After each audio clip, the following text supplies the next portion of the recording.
Bonjour à tous et bienvenue dans cette vidéo où on va réaliser la dague Skeleton qui a été tirée du jeu vidéo Counter-Strike Global Offensive ou CSGO comme l'appellent les joueurs.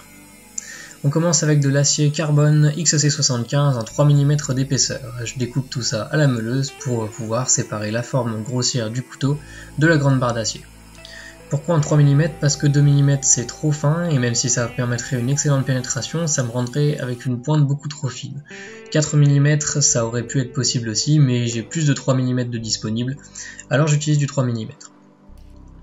Je vais commencer par percer le trou qui est au centre de la lame, enfin au centre du manche. Je fais ça lorsque j'ai encore beaucoup d'acier. Parce que si jamais ce trou est mal centré, je vais pouvoir me rattraper après et recentrer mon dessin dans le morceau d'acier qui me reste. Maintenant que le trou est percé, et surtout à la bonne place, je peux continuer à enlever de la matière. Donc je me rapproche des lignes de mon dessin, et pour cela j'utilise ma meuleuse avec un disque à lamelles. Ça me permet d'enlever beaucoup de matière et très rapidement. Donc c'est aussi pour ça que j'utilise cet outil. Certains le font à la lime, d'autres avec la ponceuse à bande. Moi, je trouve que c'est pas assez rapide comme ça, donc du coup, je fais avec ce que j'ai. Néanmoins, je me rapproche quand même de la ponceuse à bande parce qu'il va falloir nettoyer toutes mes lignes et les rendre beaucoup plus régulières. La meuleuse est sympathique pour faire beaucoup de travail en peu de temps, mais ça permet pas d'avoir un travail de précision. Et étant donné que là, j'essaie d'avoir un maximum de symétrie, c'est très compliqué en ayant une pièce qui soit fixée sur un établi. Il vaut mieux l'avoir dans les mains et regarder pour de vrai, pour avoir un maximum de symétrie. Lorsque la pièce est suffisamment symétrique à mon goût, je vais pouvoir continuer. Et là je vais percer mes trous dans le manche. Alors j'ai deux trous pour les rivets et je vais en percer pas mal d'autres pour deux raisons. La première c'est alléger le manche et la deuxième ça va être pour augmenter l'adhérence de la colle. Les trous je les perce au même diamètre que mes rivets. Ça va me permettre d'éviter qu'il y ait du jeu. Une fois que mes trous sont percés, je réalise les émoutures. Donc là c'est un double tranchant, il faut travailler séparément tranchant après tranchant, et je dégrossis tout ça avec un disque à lamelles sur la meuleuse. Là aussi certains font tout à la lime ou tout à la ponceuse à bande, mais moi c'est pas assez rapide avec ces méthodes. J'ai essayé de faire des tranchants des émoutures qui soient assez courtes, pour pouvoir garder assez d'épaisseur, surtout au niveau de la pointe, sinon celle-ci serait trop fragile. La ponceuse à bande me permet de terminer mes émoutures et surtout de bien définir cette espèce de ligne qu'on va avoir à la rencontre entre les deux tranchants. Les dagues qui sont symétriques, les couteaux qui sont symétriques, c'est quelque chose que j'ai beaucoup de mal à réaliser, justement parce que les doubles tranchants et garder une symétrie qui soit la plus proche de la perfection, c'est très très difficile. Donc voilà le couteau, et celui-ci est maintenant prêt pour la trempe.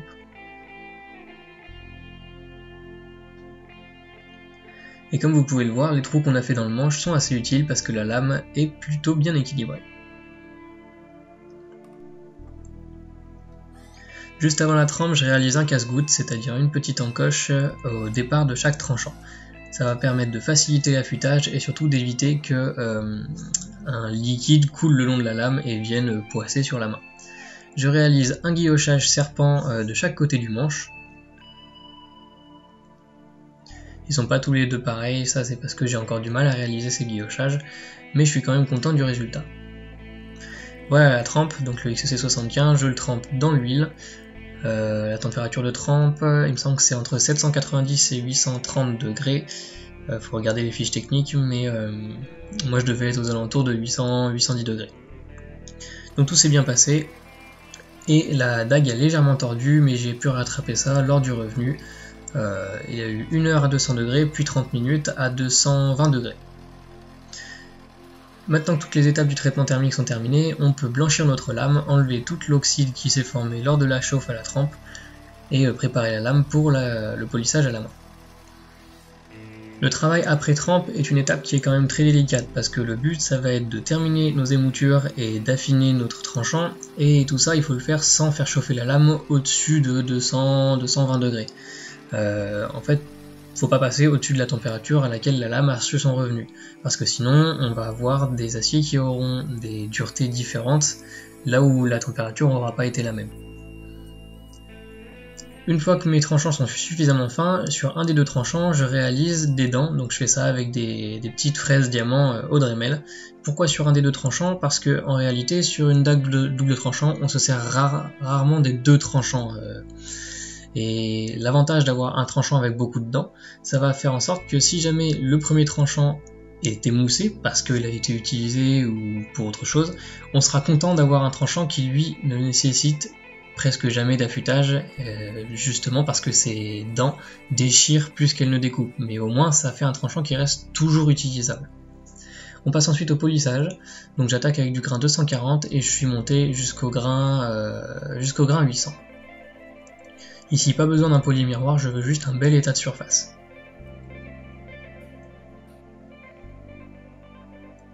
Donc voilà la lame, polie à la main.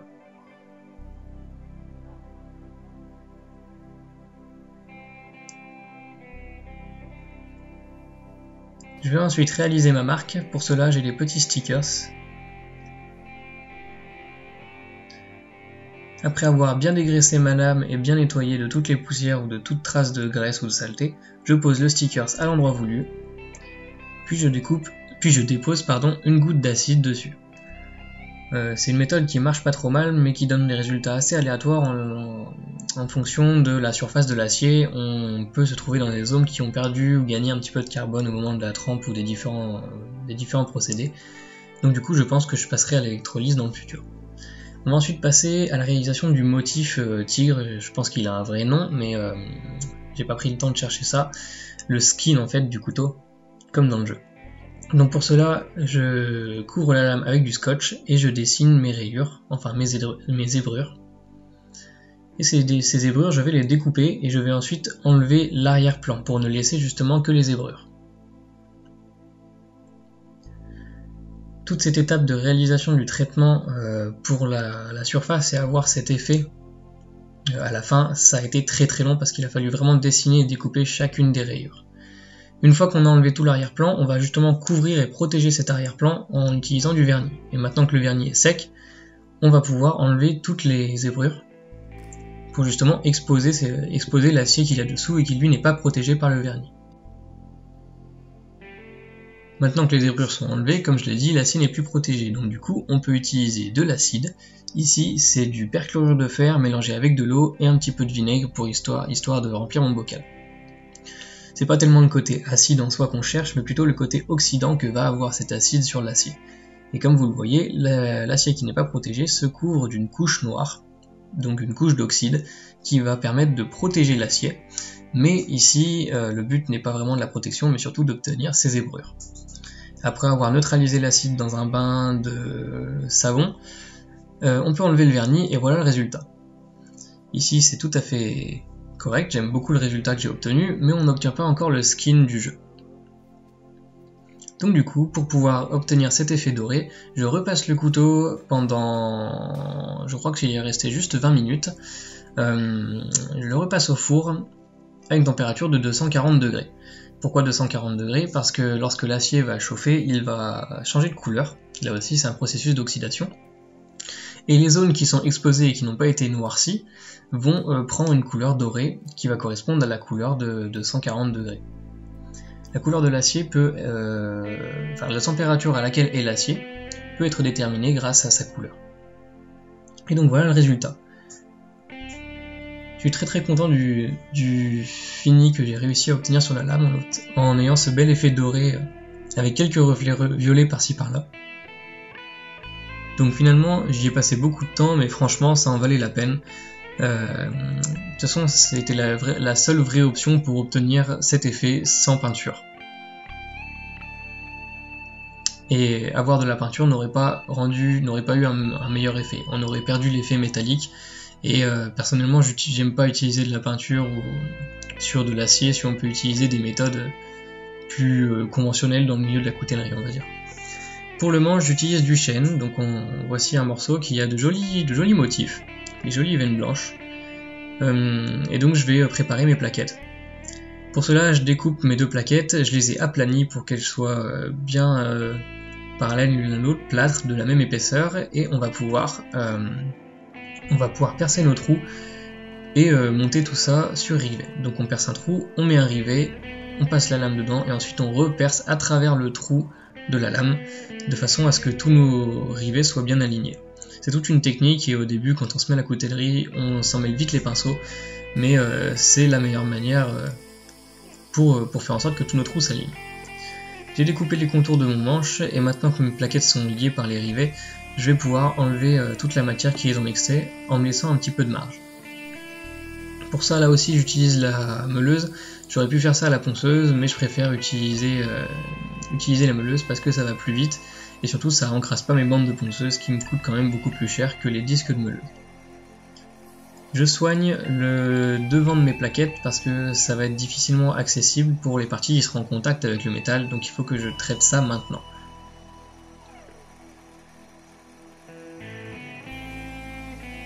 Et bien sûr je continue de me rapprocher de mes lignes. Une fois que le devant de mes plaquettes est aux dimensions voulues, je vais polir ces plaquettes, du moins le devant, parce que comme j'ai dit ce sera pas accessible après. Et donc ce chêne a de jolies veines. Et avec un petit peu de polissage, en général, le chêne peut avoir de très jolis motifs. Cette dague, je l'ai réalisée pour un ami qui voulait quelques gravures, donc je les ai fait au Dremel.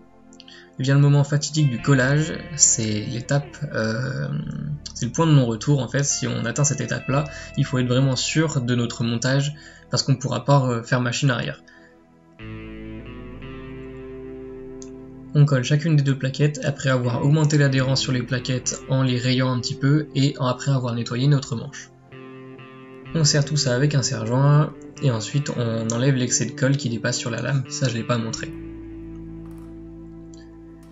Après avoir fait sécher toute une nuit, la colle est suffisamment dure pour pouvoir continuer le travail. Hors caméra, j'ai maté mes rivets pour vraiment verrouiller de façon permanente, donc à vie mes plaquettes.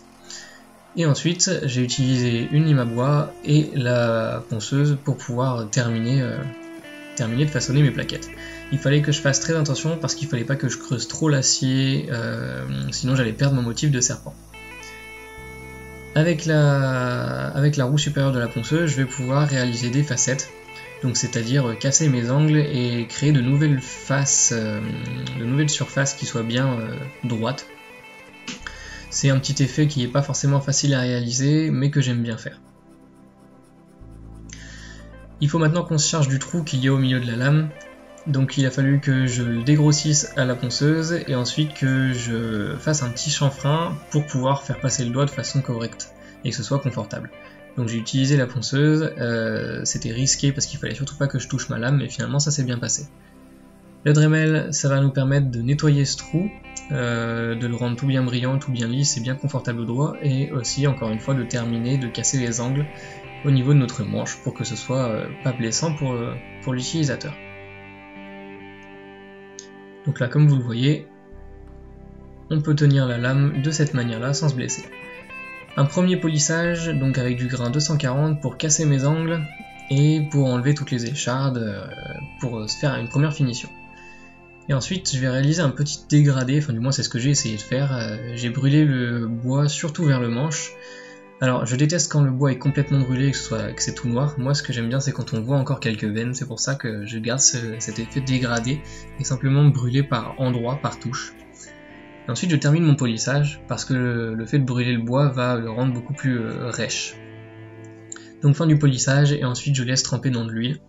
C'est un mélange d'huile de lin et d'essence de térébenthine, tout ça pour protéger le bois et révéler les couleurs. Voilà les tests de coupe. Donc comme je vous l'ai dit, le côté où il y a des dents ne coupe pas réellement, même si je l'ai effectivement affûté comme l'autre, donc chacune des micro-portions de tranchant qu'il y a entre les dents va couper. Il déchire plus qu'il coupe, mais au moins il n'est jamais émoussé on va dire. L'autre côté, j'ai aucun souci avec ça, comme vous le voyez, ça coupe sans problème.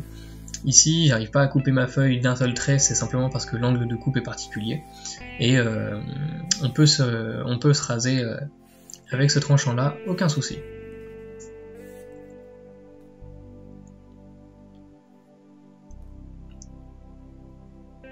Donc voilà les photos de la fin. Je suis très content de ce couteau. Pour moi le gros défi ça a été la symétrie et surtout la finition. Je suis content d'avoir réussi à conserver ce motif de serpent sur les côtés, c'est quelque chose que j'avais déjà fait auparavant mais avec lequel j'étais pas à l'aise. Je suis assez content des gravures, je pense que ça peut être amélioré mais ça fait peu de temps que j'ai commencé à en faire et je pense que j'arrive à me débrouiller avec ça. Du moins je fais un truc qui est pas trop moche. Mes plaquettes sont sympathiques même si j'aurais aimé contrôler plus l'effet dégradé, il y en a une des deux, celle-ci notamment, qui a un effet bien plus dégradé que l'autre, mais on contrôle pas vraiment où est-ce qu'on brûle sur une portion de bois aussi petite. Très content de la couleur, j'aurais peut-être pu travailler plus mon manche parce que j'avais beaucoup de matière, mais j'ai préféré garder mes facettes, ça garde le côté un petit peu agressif de tout le couteau. La vidéo touche à sa fin, si vous avez aimé le contenu, la vidéo, la création du couteau, je vous invite à liker la vidéo, à vous abonner à ma chaîne, à la partager, parce que si vous avez aimé, il se pourrait qu'il y ait d'autres personnes qui aiment. Laissez-moi un commentaire pour me dire ce que vous en pensez et j'espère vous voir dans une prochaine vidéo. A la prochaine et prenez soin de vous.